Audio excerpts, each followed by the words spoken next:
RCF et Radio Notre-Dame, le débat du jour. Il est 8h, il est 9h10, le débat du jour avec au sommaire dans quelques instants, Louis nous détaillera un petit peu le sommaire, mais on évoquera la question des chrétiens dans l'élection américaine. Nous parlerons également du départ du père Mathieu Jasseron, prêtre sur TikTok, qui a décidé de quitter le ministère, le sacerdoce. Voilà, Louis Dauphren est arrivé en studio. J'ai essayé de vous remplacer. Mais oui, Étienne, mais vous le faites fort bien, il n'y a pas de problème. Ah ben non, mais il n'y a pas de doute, mais c'était pas... Je suis prêt à vous passer la parole. Mais on cavale ce matin, je ne sais pas pourquoi. Ça fait 3 heures que je suis à l'antenne, Louis, c'est à vous maintenant, c'est à vous. Hein. Allez, allez-y. Il y a plein d'informations à partager, on est très heureux de le faire ce matin avec évidemment Jean de Saint-Chéron et le père Pierre Vivarès, que je salue bien bas, que je suis heureux de retrouver pour le père Pierre Vivarès, qui était sur notre antenne et il y a quelques temps comme chroniqueur dans diverses rubriques matinales, et qui va donc partager avec nous ce débat autour, alors on va commencer par ça, autour du départ du père Jasseron.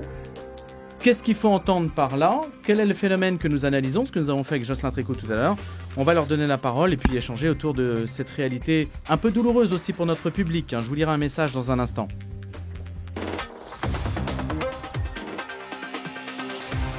Et je vais quand même vous présenter nos invités puisqu'on n'a pas eu l'occasion de le faire élégamment. Jean de Saint-Chéron, bonjour. Bonjour Étienne. Voilà, vous êtes écrivain, chroniqueur à la Croix, vous travaillez à l'Institut catholique de Paris. Nous sommes également avec le père Pierre Vivarès. Bonjour Étienne et bonjour Louis. Curé de la paroisse Saint-Paul, Saint-Louis dans le Marais à Paris. J'ai reçu avant-hier soir la vidéo de ce prêtre dont il a été question aux informations hier matin que je ne connaissais pas. C'est un auditeur qui nous écrit. D'ailleurs, je peux préciser que vous pouvez sur direct@radionotre-dame.com et rcf.fr écrire donc et réagir à ce qui se passe. Il est très convaincant dans son expression, faisant état de pression et de menaces de la hiérarchie ecclésiale. S'il vous plaît, pourrez-vous m'aider à y voir clair ? Donc c'est la question que je vous pose, Père Pierre Vivarès et Jean de Saint-Chéron. Une vidéo de 45 minutes, déjà c'est quand même très long, Jean de Saint-Chéron, pour s'expliquer. Mais évidemment, cette vie de prêtre en vaut la peine. Alors moi j'ai trouvé, j'ai regardé la vidéo hier soir et pour tout vous avouer, parce que je tiens à être particulièrement honnête avec vous ce matin Louis, j'ai pas réussi à regarder la vidéo dans son entièreté, parce que j'ai pas eu le temps. Je me disais il va être clair en une dizaine de minutes et puis ça faisait déjà 35 minutes que j'étais devant mon ordinateur, c'était toujours pas terminé. Donc j'ai avancé le curseur d'une dizaine de minutes pour avoir les dernières paroles. Oui. Mais quand même, il a au bout de la 5 ou 6e minute, il y a tout un déploiement des mots et puis des griefs qu'il a contre l'Église. Je crois que c'est en 13 alinéas, je les ai comptés. 13 alinéas, il dit tout ce qu'il a subi, tout ce qu'il dit, ce dont il a souffert. Enfin, en tout cas, voilà, c'est assez rapide quand même. Et ça s'entend, même si ça se discute. Tout à fait. Non, mais j'ai entendu ce passage. Ce que je veux dire, c'est qu'effectivement, il parle de manière très déployée. Il met d'abord une dizaine de minutes à en venir là où il veut en venir, c'est-à-dire annoncer qu'il quitte le sacerdoce. Dans un décor champêtre Dans un décor champêtre. Oui. Je dois reconnaître, moi j'avais jamais regardé en fait de vidéo du père Mathieu Jasseron, malgré son 1 million d'abonnés sur TikTok. J'en suis navré, mais je l'ai trouvé extrêmement sympathique. Il y a un fort charisme de présence, sympathique. Donc j'étais plutôt... disons, très bienveillant vis-à-vi de... Et télégénique. Oui, plutôt. En tout cas, j'ai eu un regard et une oreille bienveillants pendant ces 35 minutes d'écoute, même si je dois dire que 2 choses m'ont fait tiquer. Disons qui serait plutôt à sa décharge, et puis une autre qui serait plutôt plutôt à sa charge, et puis une autre qui serait plutôt à charge de l'institution. Bon, je vais d'abord en venir aux 2 premiers points. C'est vrai, c'est que, bon, d'une part, je trouve que Mathieu Jasseron se présente sous un jour quand même extraordinairement élogieux pour lui-même, amélioratif. Il est très gentil, il parle avec un sourire, mais on a l'impression qu'il n'a pas commis la moindre faute au cours de ces années dans lesquelles il exerçait son ministère de prêtre et en particulier dans l'accompagnement spirituel. Ordonné en 2019. Ce qui lui permet, donc ça fait 5 ans, ce qui lui permet évidemment, par contraste, de souligner la dureté de l'institution vis-à-vis de lui, qui n'a été que douceur et bonté avec ses ouailles et ceux qui lui étaient confiés. Moi, ne le connaissant pas et ne connaissant pas la réalité de son ministère, je peux difficilement juger. En tout cas, je dois dire que ça m'a fait un peu tiquer parce que il est... Ça vous a fait TikToker. Voilà, absolument. Je me dis qu'il est pas si courant de croiser la route d'un saint déjà accompli, quoi. Surtout d'une trentaine d'années. Donc j'ai quand même salué... Vous êtes ironique, Jean de Saint-Chéron. Bah, ça, je vous laisse... vous avez une première vision, mais l'autre vision, ça peut être aussi de se dire, bon, c'est un homme qui souffre malgré tout. Il a une honte au bien lui-même. Je me moque pas de lui en disant ça. Ce qui est vrai, c'est que ça m'a fait tiquer parce que je me suis dit, sa vidéo est quand même à sens unique et précisément, c'est là où... Et donc, la deuxième charge que j'avais, c'est que je trouve qu'il s'écoute un peu parler. Mais bon, ça, c'est ma vision des choses, c'est un peu longuet. Mais évidemment, s'il est dans cette posture, c'est que je pense que, et là, vous avez bien raison, Étienne, c'est là que je voulais en venir. Deuxième point, je pense que c'est un homme qui souffre. C'est la vidéo de quelqu'un qui a l'air quand même assez bouleversé, à qui il est arrivé des choses difficiles. Et si on va pouvoir les détailler, mais si ce qu'il dit du traitement que l'institution, à travers certains de ses représentants, et en particulier certains évêques, est vrai, bah c'est très grave. Il assure avoir été molesté, agressé physiquement par un évêque, avoir été confronté à la révélation dans la presse d'un secret équivalent à un secret de confession qu'il avait confié à un archevêque ou avoir subi l'intimidation de prêtres intégristes, c'est son verbatim, je le cite. Père Vivarès. J'ai regardé la vidéo jusqu'au bout hier soir, héroïquement, à 23h30, en sortant d'un dîner avec un ami avec lequel nous en avons parlé, parce que c'est un ami chrétien et impliqué dans la vie ecclésiale, donc lui-même était assez choqué, donc ça me faisait plaisir d'en discuter avec lui avant de regarder la vidéo, pour savoir comment un chrétien lambda recevait ce départ du père. Alors, effectivement, 3 quarts d'heure, c'est long. Moi, ça m'a donné l'impression d'un petit oisillon tout confit dans l'amour, qui ne comprend pas pourquoi tout le monde il a été méchant avec lui. C'est ironique, évidemment, mais ça me donne un peu cette impression au bout de 3 quarts d'heure. En plus, il nous fait du teasing 3 fois. Il nous fait du teasing sur « je vais vous annoncer un truc, je vais vous annoncer un truc ». Donc tout ça est très bien construit en 3 fois un quart d'heure. Après, il nous vend ses livres, ses 3 livres, chacun un quart d'heure, un quart d'heure, un quart d'heure. Alors, ça paraît extrêmement naturel comme ça, mais c'est peut-être le talent, ça, de faire une vidéo 3 quarts d'heure qui paraît extrêmement naturelle. Enfin, on voit les coupures quand même, donc ça a été bien monté. Et à la fin, on a l'impression de quelqu'un qui est une victime et qui, pour se protéger, en fait, s'en va parce qu'elle en a assez de prendre des coups. Alors, d'un côté, effectivement, je vous avoue que ça ne m'étonne pas tellement que l'institution puisse être injuste, violente, désagréable, lâche. Voilà. Vous l'observez ça quand même? C'est une institution qui a juste 2000 ans, avec une culture assez forte, un message absolument magnifique. En général, plus le message est beau... Et il le dit d'ailleurs, Mathieu Jasseron, en fait, oui. il n'arrête pas plus le message est beau, plus... Il n'arrête pas de se féliciter d'être dans l'église, magnifique, ouais, mais c'est toujours humaine, tout ça. À la fois, d'un côté, l'église est absolument magnifique, l'évangile, c'est extraordinaire, etc. Mais je m'en vais. Et il nous annonce qu'il va continuer à accompagner les gens, en psychologie, en spiritualité, on ne sait pas trop, mais sans être dans l'institution. Attention, la route est glissante. Est-ce que votre réaction ce matin, c'est pas celle aussi d'un prêtre qui voit partir un de ses frères et qui est triste un peu aussi pour le sacerdoce? Moi, je suis triste d'abord pour lui, parce que visiblement, c'est quelqu'un qui a souffert, comme j'en disais, c'est quelqu'un qui a souffert, et moi, j'aime pas voir les gens souffrir, a fortiori à cause de l'institution dans laquelle je suis, à cause de l'évangile aussi. En même temps, moi, j'ai 30 ans de sacerdoce, il en a 5, le petit. Il aurait été préférable qu'il se protégeât lui-même. Que n'a-t-il pas fait qu'il aurait dû faire, justement? Les deux. Et c'est facile, j'ai lu quelques commentaires ce matin dans la presse, c'est facile d'aller cracher maintenant en disant « on vous l'avait bien dit, on vous avait bien dit qu'il était ceci, on vous avait bien dit qu'il était cela ». Et alors, qu'avez-vous fait? L'avez-vous protégé lui-même? L'avez-vous accompagné? Pourquoi l'avez-vous ordonné si son immaturité était si claire? Voilà. Pardon de poser la question. Toujours facile de relire après coup en disant on vous l'avait bien dit parce qu'on se sent trahi, humilié ou que certaines autorités se disent ça nous glisse entre les doigts. Moi, je n'ai pas envie de faire de la relecture a posteriori. On a un garçon qui visiblement a souffert, qui aujourd'hui fait un choix libre qu'il faut respecter. Qui reste prêtre demeurant. Alors, c'est pas très clair parce que fait-il? Demande-t-il sa reconduction à l'état laïque? Se met-il en disponibilité, comme ça arrive parfois à certains prêtres qui prennent le temps de discerner, qui prennent le temps de réfléchir, de prier, en se retirant de tout ministère public pour rester libre de leur discernement? Est-ce qu'il... Voilà, on sait... canoniquement, juridiquement, on ne sait pas quelle est la démarche qu'il est en train de vivre. Il dit, dans l'absolu, je reste prêtre, un peu comme des gens qui auraient été mariés. Dans ça, c'est parce qu'il a une bonne théologie. Il sait que c'est un sacrement à caractère. Et qu'on ne peut pas l'enlever. Mais dans l'absolu, ça veut dire quoi, l'absolu? Il est prêtre pour toujours. Mais est-ce à lui de décider? C'est l'exercice de son ministère, en revanche, dont il se retire officiellement avec une formule qui est un peu dure. D'ailleurs, il dit qu'il cesse d'être un fonctionnaire du culte. C'est une vision, d'ailleurs, qui est un peu contradictoire avec celle avec le fait qu'il ait visiblement conscience qu'il reste prêtre et de la valeur de son ordination sacerdotale et de l'état sacerdotal, et en même temps il assimile la prêtrise à un métier, à une fonction, fonctionnaire du culte. Le terme est un peu dur, et je pense qu'il y a une tension ici, et que en parlant de fonctionnaire du culte, il caresse aussi un petit peu son auditoire dans le sens du poil. Et aurait-il été ce qu'il est s'il n'avait pas été membre de cette institution, ordonné par l'institution, reconnu comme tel par l'institution? C'est-à-dire qu'il a servi l'Église en étant un de ses membres et un de ses missionnés. Pas simplement membre par le baptême, mais missionné par le sacerdoce.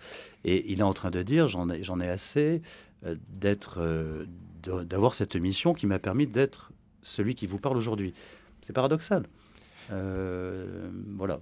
C'est un peu comme une Oxtag qui vous dit de gravir l'Everest et d'arrêter d'être sur les écrans alors qu'il a pu gravir l'Everest grâce aux écrans qui l'ont enrichi. C'est la même chose. Ça interroge quand même sur la relation des prêtres avec leur évêque. On en parlait ce matin avec Jocelyn Tricou, la question de l'autorité. Personne lui a dit arrête de te mettre comme ça en avant sur les réseaux sociaux. On l'a laissé faire en disant voilà, c'est un évangélisateur, il a des millions de followers. Est-ce qu'il aurait fallu... Je pense que son évêque lui a dit, non? Oui. À votre avis? Il y a eu des tensions. On vérifiera auprès de Monseigneur Giraud. On voit bien que l'année dernière, il s'est mis en retraite. Du jour au lendemain, il a fallu qu'il quitte les réseaux sociaux. Donc sans doute que il n'en était pas à son premier avertissement. D'autant qu'il y a eu des propos qui avaient été jugés déplacés par la hiérarchie sur certains sujets on va y venir. Délicats. Mais j'avais une question, Jean, et je vous laisse la parole. Est-ce au prêtre, donc qui reste prêtre pour l'éternité, puisque c'est un caractère, est-ce à lui de décider ce qu'il va devenir? Quel est le destin d'une personne qui se démet à ce moment-là? Est-ce qu'on décide pour lui? Est-ce que c'est lui qui décide? Non, mais c'est quand même un homme libre. Hein. Bah oui, mais statutairement. Non, mais s'il veut quitter le sacerdoce, il quitte. Puis voilà, il demande sa reconduction à l'état laïque.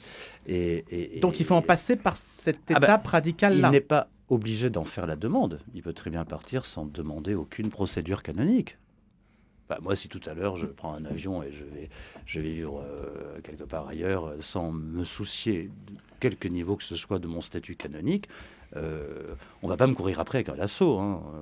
Nous restons des citoyens libres. Après, peut-être que vous serez rattrapé par la patrouille selon l'activité que vous exercez. S'il devient, je sais pas, j'invente totalement, je ne sais pas du tout quelles sont les intentions de Mathieu Jasseron, mais si jamais il ne faisait pas la demande de la reconduction à l'état laïque et puis qu'il devenait gourou New Age dans le Massif central, il y a des chances quand même pour que l'Église à un moment prenne les devants et annonce que annonce officiellement qu'il est plus membre du clergé. Ce qui arrive d'ailleurs pour des prêtres qui ont commis des crimes ou des délits et que l'Église leur demande et leur dit qu'ils ne sont plus prêtres. Voilà, ce sont des sanctions canoniques qui tombent. Là, il n'y a pas matière à sanctions canoniques, je crois. Donc voilà, c'est un rapport qu'il aura avec son évêque et voir comment ils veulent gérer la question. Là, c'est la question quand même d'une personne. Moi, je suis frappé quand même du retentissement que ça va avoir. Déjà depuis hier, il y a des tas de dépêches, des articles partout. Il va être reçu sur des plateaux de télévision. Il l'annonce d'ailleurs. Il fait sa petite pub au tout départ en disant vous allez sans doute me recevoir, chers amis journalistes. Et, il fait du teasing. Voilà, mais c'est vrai que se pose la question de savoir l'impact que ce départ, cette annonce, cette manière de le faire aura sur les gens qui le suivaient. Parce qu'on entend déjà des critiques contre l'Église qui a pu laisser faire, qui a pu le molester, qui a pu lui faire du mal et tout ça. Bon, qu'est-ce qu'on fait de tous ces millions de followers? Il y a deux choses en tout cas que je trouve très intéressantes et que lui, plus ou moins malgré lui, plus ou moins consciemment, exprime très très bien à travers sa vidéo et puis même son activité d'influenceur ces dernières années. C'est d'abord, et ça on le sait tous, que ce soit dans le cadre de l'Église catholique ou ailleurs, le terrain extraordinairement dangereux, glissant, pour l'ego, la maîtrise de sa parole et puis la maîtrise de sa propre trajectoire humaine des réseaux sociaux. Et ce qui est sûr, c'est qu'à son âge, après seulement quelques petites années de sacerdoce, est écouté par plus d'1 million de personnes, fans, qui postent des cœurs toutes les 10 minutes sous les vidéos, après moins de 5 ans de sacerdoce, il est évident que ça fait tourner la tête. Il n'y a qu'à voir que on connaît beaucoup d'histoires de jeunes prêtres qui avaient des groupes de jeunes à succès dans certaines paroisses de 100, 150 ou 200 jeunes et qui déjà ont eu une petite fièvre. Alors là, 1 million de personnes, vous vous rendez compte que pour l'ego, c'est extraordinairement dangereux, d'autant plus que c'est une relation qui en plus est un peu pervertie de l'intérieur du fait de la désincarnation liée à la réalité, enfin la virtualité. Il aurait fallu lui dire, Jean de Saint-Chéron, par exemple, pas de réseaux sociaux avant 15 ans, par exemple, imposer une norme de ce type. Non, mais j'en sais rien, mais c'est comme l'accompagnement spirituel. À une époque, il y avait des règles claires dans les diocèses. Un prêtre ne pouvait pas accompagner spirituellement avant 5 ans de ministère, par exemple. Donc il aurait fallu la même chose. Aujourd'hui, comme on n'a plus assez de prêtres, les jeunes prêtres, en fait, il y a des prêtres qui ne confessent pas, par exemple. Obtiennent tous des dérogations pour devenir perspi au bout de 6 mois de ministère. Bon, ça pose question. Ça pose question de maturité. Et ça, je pense que bon, il y a eu ce piège-là lié aux réseaux sociaux. Il y a une deuxième chose extrêmement intéressante dont on n'a pas encore parlé, à laquelle il fait référence explicitement, et je trouve qu'il le dit bien pour le coup. Il dit qu'on le veuille ou non, le fait d'être prêtre nous place dans une situation extrêmement particulière aux yeux du reste du monde. Il dit pas un piédestal, mais il dit le prêtre est une figure de pouvoir parce qu'il détient un certain pouvoir spirituel. Ça, on ne peut pas le nier. C'est-à-dire qu'un prêtre, du fait qu'il est ordonné, prononce certaines paroles et fait certains gestes, et si on a la foi, ça marche. Oui, Dieu passe. Lui, il explique que d'ailleurs, il y a une certaine déférence, de révérence à son endroit, même de la part de gens qui ne sont pas chrétiens. Même de la part des non-chrétiens, mais parce qu'il est dépositaire de ce canal de la puissance divine pour tout un peuple de croyants. Mais heureusement, ça donne du sens à sa vocation. Mais je ne dis pas le contraire. Vous estimez que c'est un piège, ça aussi ? Non, mais je trouve qu'en fait, on n'a peut-être pas suffisamment assumé, conscientisé cela. C'est-à-dire qu'il y a eu aussi tout un discours dans l'Église pendant plusieurs décennies où on essayait de tenir les deux, c'est-à-dire qu'à la fois, effectivement, le prêtre est dépositaire d'un certain pouvoir et puis il est quand même placé à part. Il est célibataire pour le royaume, etc. Donc c'est quand même un être. On peut pas faire. Il faut vraiment faire semblant pour croire que c'est Monsieur Tout le Monde. En fait, le prêtre c'est évidemment pas Monsieur Tout le Monde. Et dans le regard de personne, c'est Monsieur Tout le Monde. Mais il y a eu beaucoup, quand même, pendant des décennies, en particulier dans l'Église de France, ce discours selon lequel le prêtre c'est un frère parmi les autres et qu'il a rien de particulier, et que on copine avec lui. On l'appelle par son prénom, mais en fait, à la limite, j'ai rien contre ça.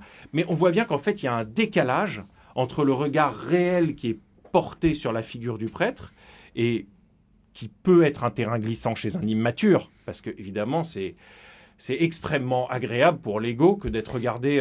Oui, pardon, Étienne. On va devoir faire la place aux infos dans quelques secondes. Le temps pour moi de vous dire que vous pouvez envoyer vos messages à l'adresse direct@rcf.fr, radionotre-dame.com. Oh, quel duo incroyable ce matin avec Louis Dauphren. Restez avec nous, il est bientôt 9h30 sur RCF et Radio Notre-Dame.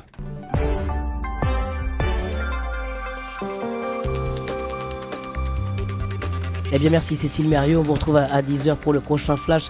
On continue ce débat du jour, Louis Dauphren avec Jean de Saint-Chéron et le père Pierre Vivarès. Oui, on disait tout à l'heure avec Jocelyn Tricou que l'on avait comme invité de la matinale que en moyenne 17 prêtres quittent le sacerdoce chaque année. C'est beaucoup moins que dans les années 70, 200. Mais évidemment, la perception est différente vu l'étiage du clergé aujourd'hui, qui est peut-être à son plus bas niveau. Sait-on jamais, mais ça, on ne sait pas. On verra ce que l'avenir aussi nous réserve. Le sentiment de déclassement aussi vécu par la religion naguère majoritaire, tout cela change la perception du phénomène. Et ce que nous disait également Jocelyn Tricou, c'est que ce n'était pas une question, dans le cas du père Jasseron, de continence ou de chasteté, mais d'abord de rapport à l'obéissance. Est-ce que c'est ça l'élément clé, père Vivarès ? Non, je crois pas. Je crois que c'est un mélange de tout. Alors je ne suis pas confesseur du père, donc je ne peux rien dire, de toute façon je ne pourrais rien dire, mais je pense que en écoutant la vidéo d'hier soir, il y a un mélange de plein de choses. C'était trop vite, trop rapide, trop agressif. Trop scénarisé. Oui, tout ça, et on sent une surchauffe chez le garçon. D'ailleurs, il a commencé ses vidéos en plein confinement. Donc c'est pas, on était quand même pas bien à cette époque-là. Donc il a eu raison de faire des vidéos peut-être pour annoncer l'évangile. On lui a reproché le style, la forme, parfois le fond. S'en est-il expliqué à qui, comment? Je sais que Monseigneur Giraud a été affecté par ça, il ne s'en cache pas. Ça a dû être compliqué de gérer l'accompagnement paternel, fraternel, autoritaire. Enfin, c'est compliqué d'être à la fois, comme le dit le père Jasseron, on est à la fois juge, exécutif, législateur, etc. Donc voilà. Je reviendrai Est-ce que sur... ça va changer, ça? Je sais pas. C'est une Non, je bonne crois alerte, en pas. même temps. Je crois que c'est Jésus qui a fondé l'Église. C'est lui qui a institué le truc. Simplement, dans les pages de l'Évangile, il y a chaque fois marqué celui qui veut être grand parmi vous sera le serviteur de tous. Et Dieu sait que Jésus le répète à longueur de page dans tout l'Évangile. Il y a peut-être une clé de compréhension de toute cette question-là. C'est-à-dire que oui, il y a un pouvoir sacerdotal, oui, il y a un pouvoir de prédication. Moi, quand je parle dans mon Église, les gens ils m'interrompent pas. Voilà, ça se fait pas, mais ça me gênerait pas que quelqu'un lève le doigt en disant non, je suis pas d'accord avec vous, etc. Ça serait très étonnant. Mais oui, il y a un pouvoir sacerdotal de prédication, il y a un pouvoir sacramentel on donne le pardon, on donne la grâce de Dieu, on donne l'Eucharistie, on donne plein de choses. Donc oui, il y a un pouvoir, effectivement, quelle que soit la manière dont on l'appelle. Charge à celui qui reçoit ce pouvoir de le mettre en termes de service. Mais les politiques aussi ont du pouvoir, les juges ont du pouvoir, les policiers ont du pouvoir. Qu'en font-ils de ce pouvoir-là? Est-ce que c'est un pouvoir discrétionnaire ou est-ce qu'il a des contraintes intérieures qu'il faut relire en permanence? Et je pense que la solution, elle est là, elle n'est pas dans la réforme. Tout le monde veut réformer l'Église. Très à la mode, on va 2000 ans. De toute façon, comme disait Benoît XVI, il y a une herméneutique de la réforme permanente. Oui, elle sera toujours à réformer. Pourquoi? Parce que je serai toujours obligé de me réformer moi-même, comme nous tous, comme tout chrétien. Donc changer la structure, non, c'est Jésus qui l'a institué, cette structure. Si on n'est pas d'accord avec Jésus, bon, on lui en parlera un jour ou l'autre. Est-ce qu'il y a trop de pression sur la figure du prêtre qui n'a pas le droit de douter? En tout cas, l'image sociale, c'est une forme de perfection qui est épuisante à tenir au long cours. Est-ce que ça, c'est vrai? Bon. Jean de Saint-Chéron, Père Vivarès. Non. Est-ce qu'on projette en fait sur le prêtre quelque chose qui l'oblige à être parfait de l'extérieur alors qu'il a très peu de droits, n'a pas de droit au plaisir tel que la société aujourd'hui l'entend? Oui et non. Donc il n'a que des devoirs et très peu de droits. Alors, premièrement, d'abord, je suis tout à fait d'accord. Moi, je souscris totalement à ce que vient de dire le père Vivarès, du point de vue de l'Église, du clergé et de ce qu'est être prêtre. Et ça, il me semble que pour assumer cela et cette conscience, il faut effectivement en passer par une certaine maturité, un certain recul sur soi-même et sur la grâce immense qu'est celle du sacerdoce, et qui est une grâce, donc qui ne nous est pas due, qui est reçue par le prêtre, qui est donnée et qui ne peut pas s'attribuer, dont il ne peut pas se glorifier, évidemment. Ça, c'est difficile.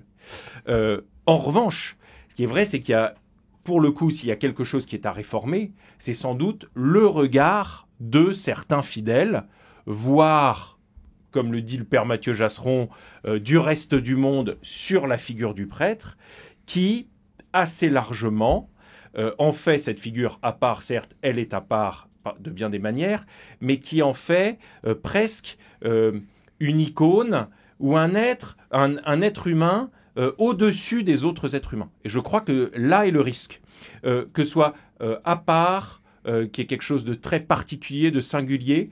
En revanche, le fait de placer presque instinctivement, inconsciemment le prêtre au-dessus du commun des mortels est dangereux et rejoint votre question, Louis, quand vous me dites « Est-ce que tout le monde attend du prêtre qu'il soit parfait ?» Alors, je ne sais pas parce que je ne suis pas dans la tête de tout le monde, mais en revanche, je sais qu'il y a un texte très très fort, vous voyez, ça ne date pas d'hier, de Saint Jean Chrysostome, donc c'est il y a 1600 ans, qui se lamente de cela dans une homélie et qui dit « Tout le monde attend du prêtre qu'il soit parfait, qu'il soit saint, qu'il soit sans péché », comme s'il n'avait pas lui-même une chair, un corps, et s'il n'avait pas été marqué du sceau du péché originel. J'ai un peu l'impression quand même depuis 20 ans, avec tous les scandales qu'il y a eu, et Dieu sait qu'il y en a, et ça continue, que la figure du prêtre a pris quand même un sacré plomb dans l'aile. Mais il y a un paradoxe. Et quand j'entends parler au sujet des prêtres dans la presse ou ailleurs, on est tous une bande de pédophiles, une bande de pervers polymorphes, des frustrés qui se récupéreront à droite à gauche. Je ne suis pas persuadé que la figure du prêtre soit mise sur un piédestal aujourd'hui. Et je pense que dans la vidéo, quand il en parle comme ça, en fait, il dit quelque chose qui n'est pas vrai pour justifier son discours. Et je ne suis pas d'accord avec son discours. Moi, je suis curé à Paris, dans le Marais. Le prêtre, s'en foutent, les gens. Enfin, non, mais il y a des milieux, Père. Il y a quand même des milieux dans lesquels on survalorise le prêtre. C'en est même parfois un peu gênant, parce que oui, quand c'est dans une fratrie... Il y a des milieux, effectivement. Mais ces milieux ne me paraissent pas être la majeure partie de la population française. Alors, il y a une question qui peut-être fera une transition d'ailleurs avec le sujet qui suit. Il avait irrité les évêques en publiant une vidéo où à la question « Est-ce qu'en étant gay, on est toujours chrétien ?» il répondait que nulle part il n'est marqué que c'est un péché. La conférence des évêques avait alors affirmé désapprouver certaines de ces vidéos qui dénaturent le message de l'Église. Qu'est-ce que vous pensez de la manière dont il posait le sujet ? Peu de tarte à la crème. Père Vivarès. Est-ce que c'est le sujet ou de manière générale le rapport qu'il avait à l'enseignement de l'Église ? Déjà, je vais lui offrir une Bible, parce qu'il verra que c'est marqué quand même dans le bouquin. Enfin, voilà. Mais c'est pas tant le sujet que qu'est-ce qui est marqué de manière dans le bouquin ? générale. Dans le Saint bouquin, Paul est très clair, par exemple. Il y a un certain nombre de passages où l'homosexualité est décrite comme un péché objectif. Voilà. Enfin, les actes homosexuels sont décrits comme un péché, et encore, c'est même pas... Mais Voilà. c'est pas tant ce sujet-là que le rapport qu'il a à l'autorité et à l'enseignement de l'Église en général, ce sujet-là, comme d'autres en fait. Mais on parle de liberté avec le... Moi, je n'ai pas écouté ce qu'il a pu raconter pendant 5 ans sur les réseaux sociaux. Je suis pas sur TikTok. Et donc, il y a eu ce sujet dont on a parlé là, parce qu'évidemment, c'est le, Ça fait le buzz. c'est le truc épidermique, la tarte à la crème. On a 3-4 sujets comme ça dans le monde, l'avortement, l'homosexualité, etc. Ok, très bien. Si on veut faire le buzz là-dessus, c'est très très facile. Mais après, le rapport à l'autorité, si les évêques lui disent « Ouais, t'as dit un truc qui n'est pas juste », ben, on va peut-être écouter ce que disent les évêques, je sais pas. Enfin, je sais pas, si mon évêque me dit un truc, je vais peut-être écouter ce qu'il me dit. Voilà. Puis le jour de l'ordination, on a promis obéissance. Il y avait quelques petites règles comme ça. Et ensuite, aller se draper en disant « Ils sont tous méchants avec moi ». Mon gars, qu'est-ce que tu racontes là ? Objectivement, c'est faux ce que tu dis, donc ne sois pas étonné qu'on te dise que ce que tu as dit, c'était faux. Voilà. Alors après, que l'abbé, le père Jasseron, se serve des réseaux sociaux pour faire passer un message et disent que c'est pas si clair que ça, c'est pas blanc, noir, la vie morale, c'est pas il y a les gentils, il y a les méchants, voilà. Évidemment, et c'est heureux qu'il y ait des gens qui puissent annoncer l'évangile en disant que pastoralement, les choses ne sont pas manichéennes, parce qu'on a des jeunes qui veulent du blanc-noir, un peu comme aux États-Unis, on va en parler bientôt. Ils veulent des choses très manichéennes. T'es dedans ou t'es dehors ? C'est halal ou c'est haram ? Non, c'est pas chez nous, halal et haram. Dans l'Église catholique, ça marche pas comme ça. D'autant que vous voyez, moi je sors un petit peu de la question du père Mathieu Jasseron en soi, mais je rebondis sur ce que vient de dire le père Vivarès. C'est intéressant effectivement quand il dit il y a 2-3 sujets qui tout de suite nous font bondir, nous font frémir. Comme par hasard, c'est toujours des sujets en dessous de la ceinture. C'est toujours des sujets de morale sexuelle et familiale. Et donc la grande question qui fait frémir, c'est est-ce qu'on peut être homosexuel et chrétien ? Mais est-ce qu'on dit est-ce que tu peux ne pas servir le clochard qui est en bas de chez toi et être chrétien ? Est-ce que tu peux te mettre en colère contre ton frère et le traiter de connard et être chrétien ? Bah, en fait, si on reprend les paroles du Christ, c'est pas sûr, hein, parce que avec une meule autour du cou au fond de la mer, il n'est pas dit ça des homosexuels. Donc en fait, la question de la morale chrétienne, faut pas la limiter non plus à 2-3 sujets, comme dit le père Vivarès de manière très juste. Pourquoi ça se cristallise là-dessus ? C'est insupportable, mais parce que c'est là. Pourquoi ? Pourquoi ? Parce que c'est le grand sujet à la fois. C'est le grand sujet à la fois de la honte, du cachet, de l'indicible, de ce qu'on n'ose pas révéler devant ses parents parce qu'on a honte, et en même temps le grand lieu du plaisir, de la jouissance. Le lieu de la honte et de la jouissance, par excellence celui du péché.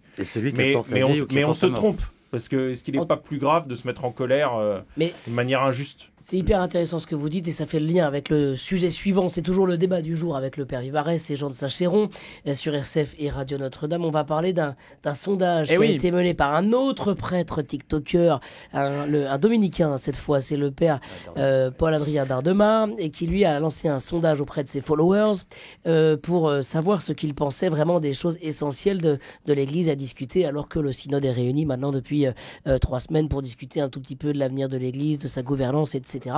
Et donc, voilà, un sondage qui est révélé ces tout derniers jours. Et ça nous amènera tout à l'heure à un autre sujet sur les États-Unis, la droite américaine, la droite chrétienne aussi engagée derrière Trump et ce que vous en pensez. Alors, quelques chiffres de ce sondage avec 2700 réponses fait sur la chaîne YouTube donc, du frère Paul Adrien, avec 52% des abonnés qui ont moins de 35 ans. Parmi les sondés, 70% sont chrétiens depuis au moins 3 ans.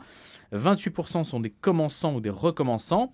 Alors, les chiffres frappants, c'est 90% des sondés se sentent fiers d'être chrétiens, mais ne se sentent pas aidés par l'Église pour l'être. 33% disent que la priorité de l'Église devrait être de donner les moyens d'être fier de sa foi. Qu'est-ce qu'il faut entendre par là ? Alors après, il y a quantité d'éléments déclinés. 39% veulent plus de fermeté doctrinale. Qu'est-ce que ça veut dire ? 65% des sondés vont à la messe le dimanche. J'allais dire seulement par rapport à des 65%. 65. Il y a quand même un petit décalage entre cette fierté et la pratique dominicale. Du moins, c'est la première appréciation que je peux porter. 24%, alors est-ce peu ou beaucoup, mais ça paraît beaucoup dans la lecture qu'on peut faire du sondage, veulent des homélies plus percutantes. Bon, ça fait quand même beaucoup de chiffres. Voilà. Lui, à mon avis... attendez, un dernier chiffre quand même. La moitié se sentent humiliés par le manque de respect envers les chrétiens. Non, ce qui est quand même marrant, c'est la demande de fermeté, alors qu'il y en a 35% qui ne va pas à la messe, qui est une obligation. Exactement. Donc, ça, c'est drôle. Ça fait partie des paradoxes. Mais Père Vivares, est-ce que dans ce sondage, on n'entend pas justement que les catholiques pratiquants, à 65% de ceux qui répondent vont à la messe quand même le dimanche, ils ont besoin de cette identité, de se référer à quelque chose d'assez fort, ferme un peu. Oui, on est dans une revendication identitaire. Autant dans les années 60-70, on a prêché sur l'enfouissement, le levain dans la pâte, fallait se cacher, on a construit des églises en souterrain, fallait trouver la porte à cache-cache. Autant aujourd'hui, on est dans une génération qui est identitaire, qui veut affirmer haut et fort sa foi, qui fait des pèlerinages avec des grandes bannières, qui met des croix autour du cou, qui veut que les prêtres soient en soutane, quelque chose de très identitaire. C'est cette génération qui est là. Pourquoi ? Parce que face à eux, ils ont un islam qui est extrêmement identitaire, lui aussi. Et je trouve qu'il y a beaucoup de catholiques qui souhaiteraient être aussi violents que les musulmans. Enfin, ça, c'est une idée que les prêtres intégristes qui s'en prenaient au Père Jasseron, là, il y a parfois une violence qui n'est pas évangélique, qui est exercée par certains far-right Christians, qui me paraît un peu inapproprié. Mais qui est exacerbé par les réseaux sociaux aussi, à mon avis. Qui est exacerbé par les réseaux sociaux, évidemment. Mais le sondage du Père Dardemar, là, montre une génération qui veut des convictions, qui veut de la formation, qui veut de l'identité, qui veut des choses carrées, blanc, noir. Voilà. Après, ils sont jeunes. Ils ont le droit d'être jeunes. On a le droit de mûrir aussi. Voilà, moi je voudrais ajouter quelque chose, c'est qu'en fait, je pense qu'on nourrit aussi beaucoup cela chez eux. C'est-à-dire qu'il y a également, depuis une dizaine ou une quinzaine d'années en France, un jeune clergé qui a prétendu se lever pour relever l'Église de ses cendres en France, conséquence des années 70, et qui est arrivé tambour battant en frappant des poings sur la poitrine, en disant on va remettre tout ça carré, qui a commencé à tenir un discours relativement identitaire, qui a voulu réinjecter de la fierté d'être chrétien dans les groupes de jeunes dont ils avaient la charge, etc. Et hélas, ce genre de discours, je ne sais même pas si l'intention est bonne, on ne va pas en débattre tout de suite, mais dans ce genre de discours, il y a évidemment une simplification à outrance des choses. On va vers un certain manichéisme. Et pardon, mais le Père Dardemar lui-même, dans ses vidéos, il a un côté qui va tout à fait dans ce sens-là et qui pousse les jeunes à penser comme ça. Je vais prendre un seul exemple parce que c'était un peu le scandale de cet été. C'est la vidéo qu'il a faite après la cérémonie d'ouverture des Jeux. Je veux dire, c'était, mais sans aucune finesse, sans aucune espèce de finesse. Je comprends très bien, et je le reçois, que certains aient été blessés, choqués par la cérémonie. Je ne veux pas rouvrir ce débat-là, très bien. Mais la manière dont le Père Dardemar arrive dans sa vidéo avec sa bannière de chrétienté en disant on va pas se faire marcher sur les pieds, on n'est pas des couilles molles, quand même faut pas déconner, c'est évident qu'on nous traîne dans la boue, alors qu'en plus, du côté de la défense de Thomas Joly, il y a des éléments qui sont relativement convaincants quand on nous sort ce tableau avec une scène bachique qui ressemble plus à ce qui a été produit qu'effectivement même que la scène de Léonard de Vinci. Donc est-ce que c'était effectivement qui était déjà une dérision de la scène de Léonard de Vinci. Mais est-ce que c'est une dérision? Mais est-ce que c'était une dérision de la dérision du christianisme? Je ne sais pas, mais c'est pas absolument sûr. Il y a aussi une part des chrétiens aujourd'hui identitaires qui se victimisent à outrance alors qu'ils ne comprennent pas qu'en fait, le pire du pire, c'est qu'on est invisibilisé, que les chrétiens sont invisibilisés et qu'il y a beaucoup d'indifférence aussi vis-à-vis du christianisme. Faut pas croire qu'on est le grand ennemi de Thomas Joly. Donc Voilà, quand on tape sur les cathos, c'est bon signe parce que justement, ça veut dire qu'ils existent. C'est ça que ça veut dire. Au moins, ça veut dire qu'on a encore une référence au fait qu'ils existent et que peut-être on va choquer une petite proportion de la population. Théologiquement... Père Vivarès, qu'est-ce que vous pensez de ce positionnement, de cette tendance-là ? Théologiquement, heureux êtes-vous quand l'on vous persécutera, que l'on dira faussement toutes sortes de mal contre vous à cause de moi, vos noms sont inscrits dans les cieux. La victimisation catho, ça ne peut pas fonctionner. Il y a eu une victime, c'est Jésus-Christ, il a été cloué sur un morceau de bois. On fera jamais mieux que lui. Voilà. Donc, quand on est victime, ça veut dire qu'on est juste fidèle à l'Évangile. Et jouer la victimisation, ça sert à rien. Enfin, je veux dire, on n'a pas à se défendre. Mais est-ce que ça exclut le rapport de force dans le monde ? Nous sommes dans le monde, donc forcément, il y a des pouvoirs, des contre-pouvoirs, il y a des enracinements médiatiques, etc. On va pas, effectivement, s'il y a quelque chose qui est blasphématoire ou qui nous choque, si on se met à taper sur les chrétiens parce qu'ils sont chrétiens, la Constitution française prévoit ce genre de choses. Il suffit de s'appuyer sur le droit, c'est tout. Et le blasphème n'existe pas en France. En revanche, la dignité de chaque personne existe. Donc c'est tout, ça suffit. C'est pas la peine d'aller chercher plus loin. Et je trouve qu'il y a une grande tentation aussi, c'est de vouloir combattre le monde et ce qu'on est supposé détester dans le monde avec les armes du monde. C'est-à-dire avec les punchlines, les réseaux sociaux, la simplification à outrance. C'est aberrant. Quand on est chrétien, à la limite, on fait un discours construit, posé, et puis si on n'est pas entendu, eh ben c'est pas grave. Mais on n'est pas obligé d'utiliser les armes du monde qui sont des armes vulgaires et réductrices. Comme des manifs, par exemple. Le débat du jour continue jusqu'à 10h, encore 10 minutes avec Jean de Saint-Chéron et le père Pierre Vivarès. On continue ce débat qui est tout à fait enthousiasmant et on va évoquer maintenant les élections américaines et la place des chrétiens dans l'élection américaine. Bah oui, ça nous amène naturellement à ce troisième chapitre. J'allais dire, c'est le troisième volet. Un peu d'influence. Voilà, exactement. Si on était écouté par la droite chrétienne américaine, elle nous dirait, bon là, vous êtes, je reprends l'expression de Jean de Saint-Chéron, des couilles molles ici en France. Le manichéisme, voilà. La ramboisation, ça marche. Enfin, ça marche aux États-Unis. Je ne sais pas dans quelle mesure ça marcherait en France. Là, c'est très difficile de faire des symétries entre les deux pays. En tout cas, à 15 jours de la présidentielle américaine, Gérard Haro, ancien ambassadeur aux États-Unis, ancien ambassadeur en Israël, nous disait finalement la droite trumpiste, elle a réussi le mélange de, qu'est-ce qu'il a dit comme expression, des gilets jaunes et de la manif pour tous. Voilà, c'est une sorte de symbiose des deux. Et la droite chrétienne a réussi ça. C'est en substance ce qu'il nous disait hier. Que penser de ce positionnement-là qui a obtenu, d'un point de vue pratique, de réelles avancées du point de vue de la droite chrétienne, c'est-à-dire, par exemple, les changements à la Cour suprême. Ça a eu un effet direct sur les institutions américaines. Donc une efficacité, un pragmatisme américain, alors que les Français, les Européens se payent peut-être de mots seulement et d'intentions, Père Vivarès. Oui. Qu'est-ce que vous en pensez ? D'abord, le christianisme américain est pluriel, il y a des catholiques, il y a des protestants, et des baptistes, des évangéliques. Donc il y a beaucoup de courants chrétiens. Et il faudrait spécifier, suivant chacun de ces courants-là, ce qu'il promeut. Après, les États-Unis ne sont pas un pays laïque comme la France. La foi, quelle qu'elle soit, est omniprésente dans la vie quotidienne américaine. Et on n'a pas à se cacher d'être croyant, quelle que soit la religion. C'est même plutôt un titre de fierté. Y compris quand on est président.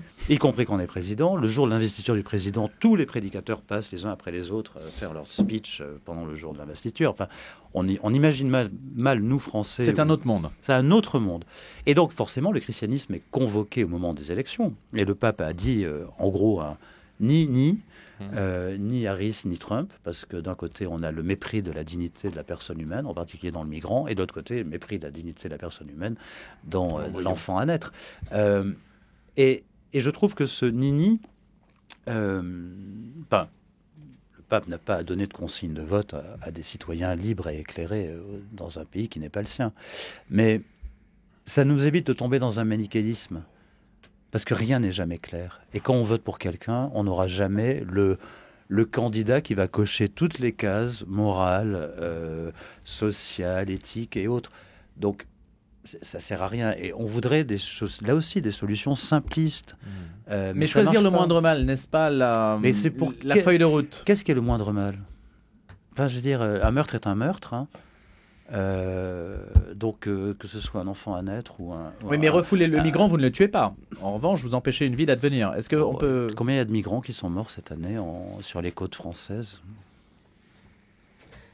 Jean de Saint-Chéron. Non, mais je pense que la formule du pape est très bonne et très jésuite, en cela qu'elle renvoie au discernement de chacun. Et en réalité, la formule du pape, comme le disait le père Vivares, c'est absolument pas une formule qui vise à faire un choix à la place des électeurs. Il dit simplement, ne croyez pas qu'il y a un camp du bien. Voilà. Ne vous leurrez pas.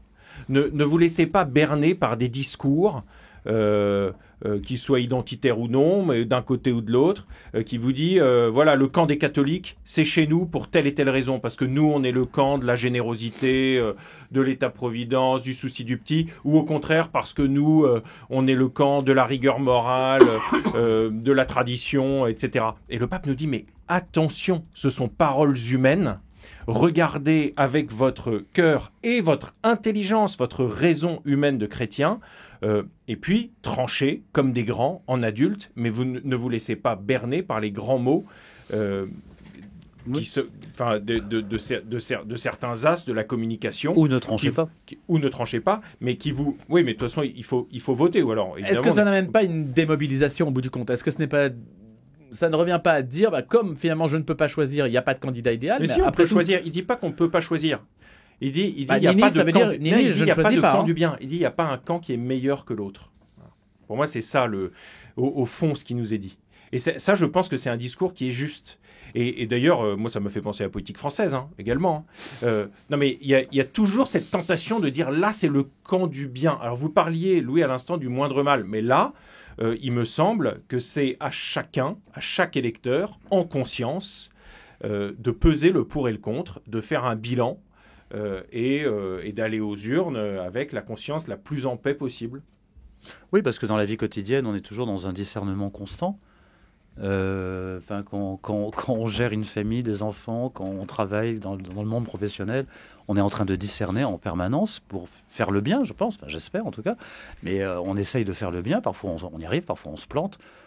Voilà, c'est pareil pour la vie politique. Il faut arrêter de croire à l'homme providentiel ou la femme providentielle, ça n'existe pas. Il n'y a pas d'homme ou de femme providentielle, parce que sinon on tombe dans le fascisme. Il y a eu des hommes providentiels qui ont confisqué tous les pouvoirs. On a vu ce que ça a donné au bout de quelques temps. La Bible ne cesse de nous mettre en garde contre cet homme providentiel, que ce soit dans l'Ancien Testament ou dans le Nouveau. Les psaumes en permanence, si on récite les psaumes, qu'ont des chrétiens qui ont compris les psaumes plusieurs fois dans la journée, si on veut suivre la liturgie des heures, en permanence, on nous rappelle de ne pas mettre notre foi dans les puissants, dans les hommes qui promettent le bonheur. Seul le Seigneur en est capable. Ça ne veut pas dire qu'il faut sortir du monde et essayer de viser une vie évangélique en dehors des normes immondes que nous impose la société. Ça veut dire qu'il ne faut pas être trop naïf, précisément. Comment expliquer que la sociologie du christianisme américain, pluriel, comme vous l'avez dit, Père Vivares, amène davantage les chrétiens au sens large et pluriel à se prononcer pour Trump plutôt que pour Kamala Harris? C'est la Bible Belt américaine, c'est tout ce centre des États-Unis. Il y a deux Amériques en ce moment.